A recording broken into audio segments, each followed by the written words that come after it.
From AfterBuzz TV's Chief Operating Officer Phil Svitek comes a weekly digital series that shares his insights, concepts, and findings from years of learning and mentorship. Welcome to Phil Svitek Podcast. Hi there. By way of introduction, my name is Phil Svitek, and I've been AfterBuzz TV's Chief Operating Officer since its inception back in 2011. Now, for those of you unfamiliar with AfterBuzz TV, we're a leader in TV discussion, more commonly known as the ESPN of TV talk. Because of my job, I've been extremely blessed to do some incredible things. For example, I've gotten to go backstage at major WWE events. I've met and befriended some of the biggest celebrities in the world. I've seen the rise of hundreds of hosts go from their early beginnings to their dream jobs, which has been fantastic. But this isn't a session where I brag to you. No, the point is we all have these wonderful experiences that are extremely meaningful to all of us. Maybe even sacred, you would say. Artist Andy Goldsworthy has a quote about this very notion. It goes, "There are moments when it is extraordinarily beautiful, and a piece of work, when that happens, that is, then those are moments that I just live for." See, these moments are ones worth living for, and I sincerely wish them upon you. However, it is not these moments that concern me on a day-to-day level. What concerns me is the moments that are in between these rare ones. The moments that are much more, let's say, subdued and quiet. The ones that could even be classified as mundane, whether laundry, an activity that has to be done over and over throughout your life. These types of moments we don't talk about much. They're certainly not written about in books or shown on TV. If we talk about activities such as laundry with anyone, it's usually in a begrudging manner. Like, crap, I have to do the laundry. But even though we don't talk about them or consider them much, I want to pose to you that these moments are equally as profound as those once-in-a-lifetime events. Maybe even more so. And here's why. Because if we can't learn to find meaning in the everyday, then we'll end up depressed. You can't just go from one amazing experience to another amazing experience. More oftentimes than not, these monotonous moments amount to more of our time than the special ones do. Even successful people that you admire have moments of downtime that they need to fill somehow. See, social media has only escalated this false view that other people's lives are so much more glamorous and interesting than ours. They may get to do fantastic things, but they too have moments of doubt and worry. I certainly do. I recognize I'm not the most successful person in the world, but I also realize that the experiences that I've gotten to have are ones that some people only dream of in their lifetime. And I can tell you firsthand, I have my fair share of ordinary moments. It is how we fill these moments that defines us. So, your adventures are over. Oh no. To live will be an awfully big adventure.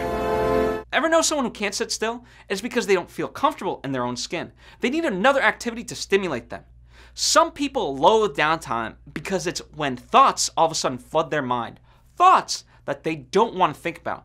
Or if they're not thinking at all, then they default to an emotion they've long associated with such activities, whether it be anger, frustration, or boredom.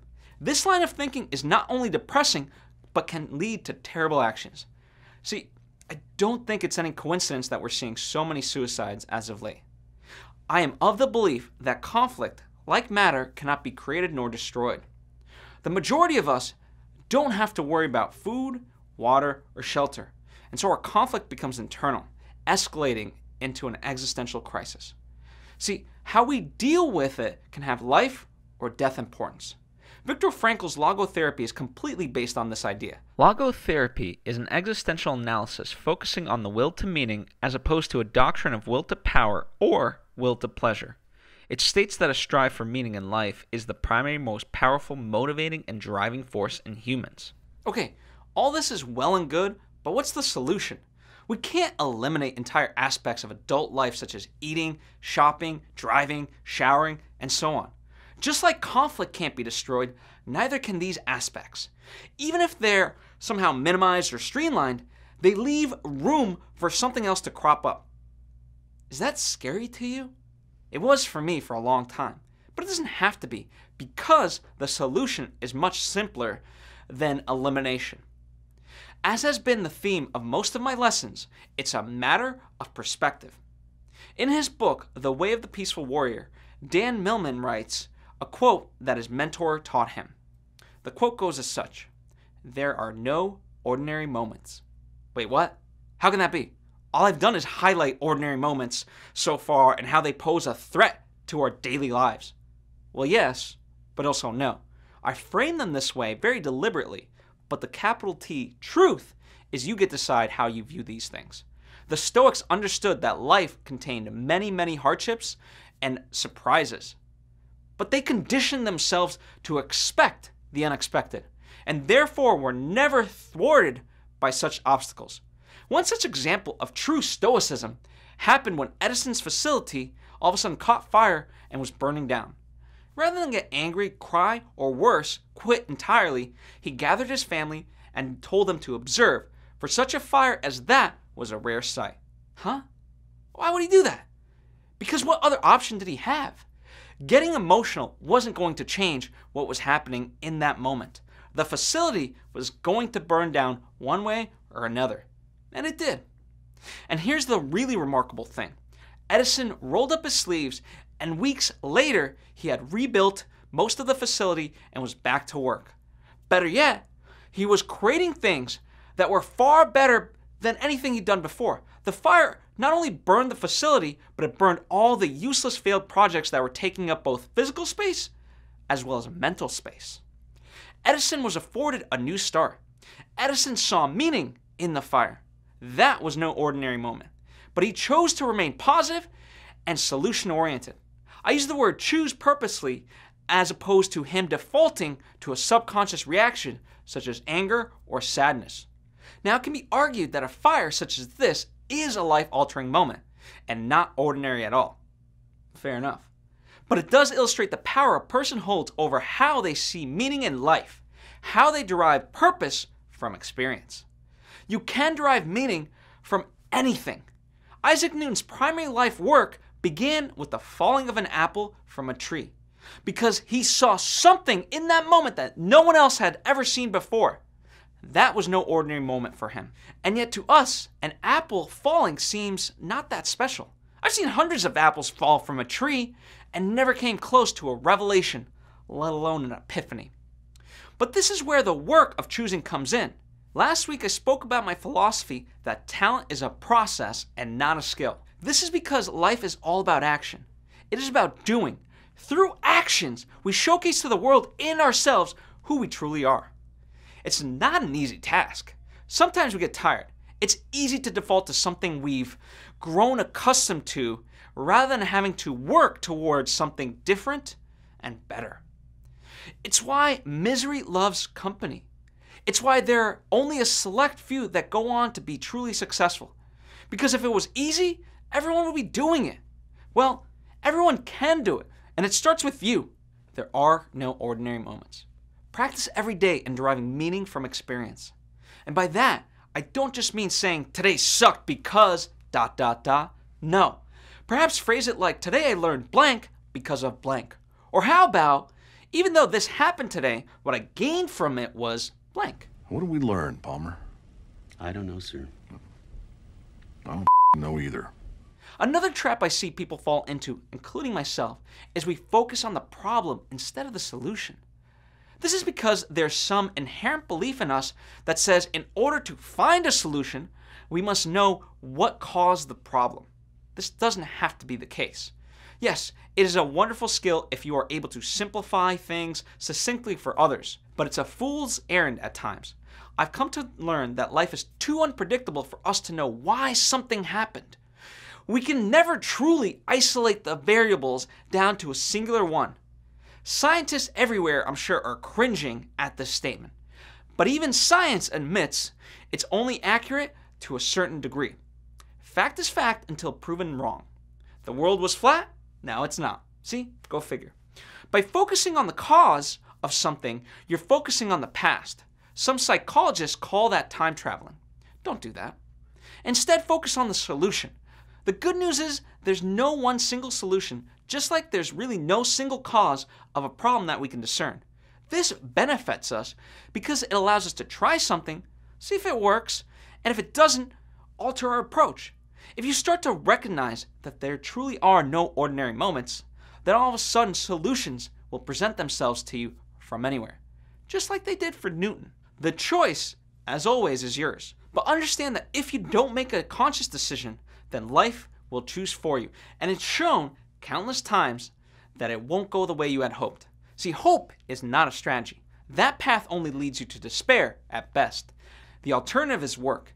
And altering the way you think and view things is very much work. It can be done, of course, but I won't sugarcoat it. It is work that you need to do, and at times it will be hard. The rewards, however, are plentiful if you do decide to do the work.